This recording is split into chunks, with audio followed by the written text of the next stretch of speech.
बालकांड में क्या हुआ होगा, बताइए, आप बताइए। I think Balkand is when Ram Bhagwan was a child. Okay, any other thing, क्या क्या हुआ होगा उसमें? What he did when he was a child and like. Okay जब वो born हुए थे. ओके, और कोई Lavanya? No, when he like went to Sita's palace, when Okay. like when they had to lift the heavy bow. Okay, you want to say something? Okay, fine, या तो बिल्कुल कुछ कुछ वही है।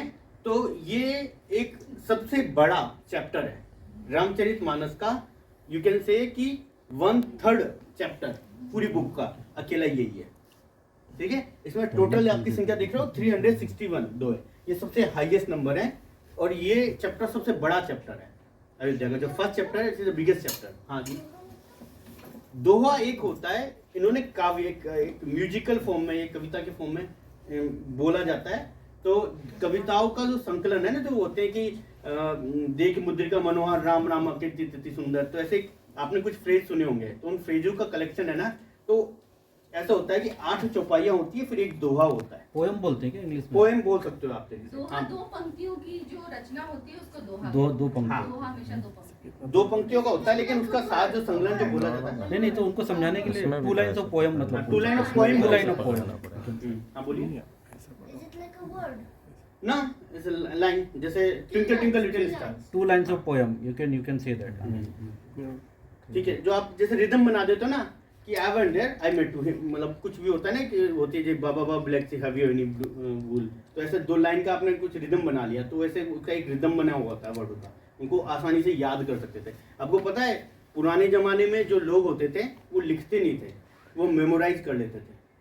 जैसे जैसे गुरु उनको ज्ञान देते थे, उनको लिखने की जरूरत ही नहीं पड़ती थी, वो पूरा पूरा ज्ञान रहता था। लेकिन आप किसी चीज़ को मेमोराइज कैसे कर सकते हो? अगर आपको टेक्स्ट फॉर्म में अगर दिया जाए तो आप मेमोराइज नहीं कर पाओगे, लेकिन आपको म्यूजिकल या रिदम फॉर्म में आपको पढ़ाया जाए तो आप लॉन्ग टर्म तक सस्टेन कर सकते हो मेमोरी में। ये ट्रिक थी जो केवल हमारी बुक्स में मिलती है, वो चीज़ इन्होंने तुलसीदास जी ने भी यूज की हुई है, वही, ठीक है। तो इस कांड में हुआ क्या था, मेनली बाल कांड में? तो बाल कांड में जैसे सबसे बोला कि उनका राम जी के बचपन के बारे में है, तो कहाँ से शुरुआत होती है? तो सबसे पहले जो बाल कांड की शुरुआत होती है वो शिव कथा से शुरुआत होती है। शिव जी के बारे में कथा बताई गई है शुरू के कुछ दिनों में। तो तुलसीदास जी ने शिव और पार्वती की जो उनका आपस में डिस्कशन है या उनका संवाद है, उसको उनमें कैप्चर किया। मतलब जैसे नरेशन जो पूरी स्टोरी का जो उन्होंने बताया ना, उसमें ऐसा है कि पार्वती जी प्रश्न पूछ रही है और शिव जी उनका आंसर दे रहे हैं। तो इस कहानी में उन्होंने ऐसा बिल्कुल ऐसा किया कि पार्वती जी एक लिसनर है और शिव भगवान पूरी रामचरितमानस को पार्वती जी को सुना रहे हैं। तो और उसके साथ साथ पहले उन्होंने शिव जी की कथा का और सती कथा और पार्वती जी के जन्म कथा, शिव विवाह, उसको बड़ा संक्षिप्त में भाषा में उन्होंने बहुत छोटा सा कवर किया हुआ है। तो बालकांड या रामचरितमानस सबसे पहले शुरुआत होती है शिव कथा से। तो पहला उस चैप्टर में पहला पार्ट होता है शिव कथा का।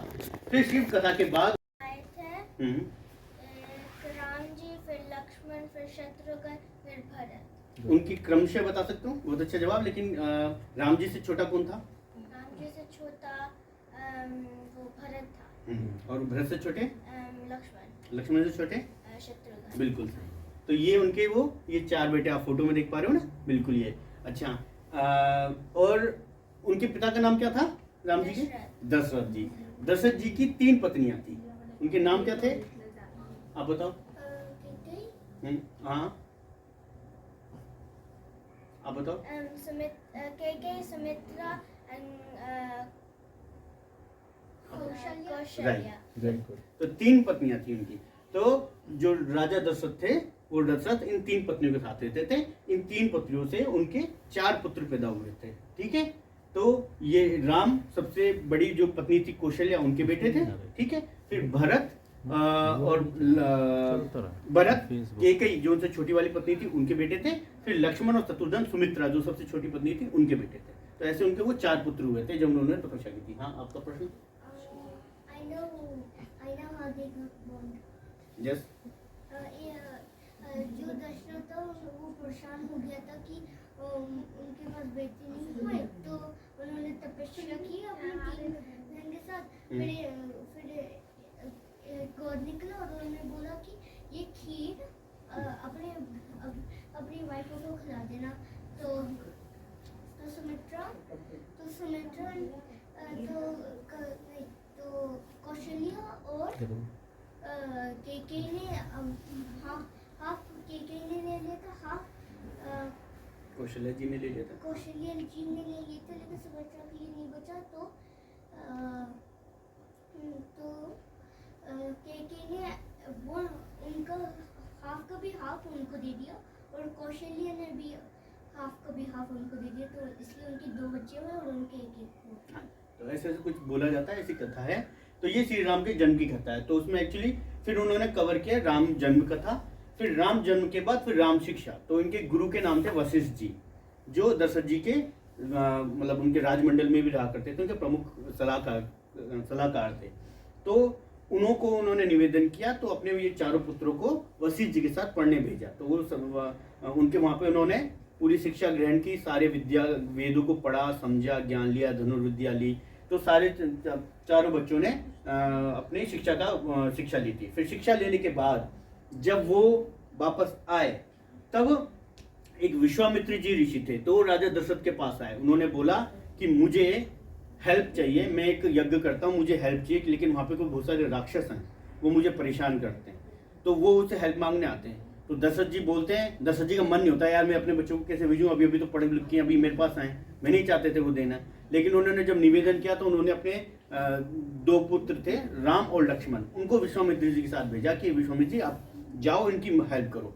तो वो विश्वामित्र जी के साथ जब गए थे, तब उन्होंने वहाँ राक्षस को मारा। तो सबसे फेमस नाम है ताड़का। तो ताड़का थी वहाँ पे, वो बड़ा परेशान करा करती थी। तो राम और लक्ष्मण ने मिलकर उस ताड़का को वध किया था और उसको पूरे यज्ञ को बचाया था। तो इससे विश्वामित्र जी बड़े प्रसन्न हुए थे। उन्होंने उनको बहुत सारे आशीर्वाद दिए थे। और जब आशीर्वाद दिया उन्होंने, फिर बाद में उन्होंने सोचा कि बड़े अच्छे हैं, उन्होंने परीक्षा ली थी बच्चों की काबिलियत की। फिर उसको मिथिला लेके गए थे। मिथिला कौन सी जगह है? हाँ, मिथिला सीता जी का घर थी, जनकपुरी, ठीक है। तो वो वहां लेके गए कि वहां पे सीता जी का स्वयंवर हो रहा है, तो वहां पे उनको लेके जाना था। तो फिर उसके ताड़का का वध करने के बाद सीता स्वयंवर होता है। आपका प्रश्न क्या है? घड़ी दिखा दी रखी, वो गलत है। जो सीता का घर तो वो नेपाल है। वो बार हाँ, बार एक बिल्कुल मिनट के नेपाल में। बार अभी बार वर्तमान में reset जो हो गई। मिथिला है अच्छा। वो नेपाल में पड़ती है। तो हाँ, तो सीता स्वयंवर होता है। तो सीता स्वयंवर की कथा उसमें वर्णन की गई है कि वो उन्होंने वहां पे गए थे, वहां पे कोई तो उसका धनुष को तोड़ नहीं पा रहा था। तो फिर उन्होंने धनुष का तोड़ा था और वो उन्होंने सीता का स्वयंवर जीता था। फिर उन्होंने सीता जी के साथ उनका विवाह हुआ था।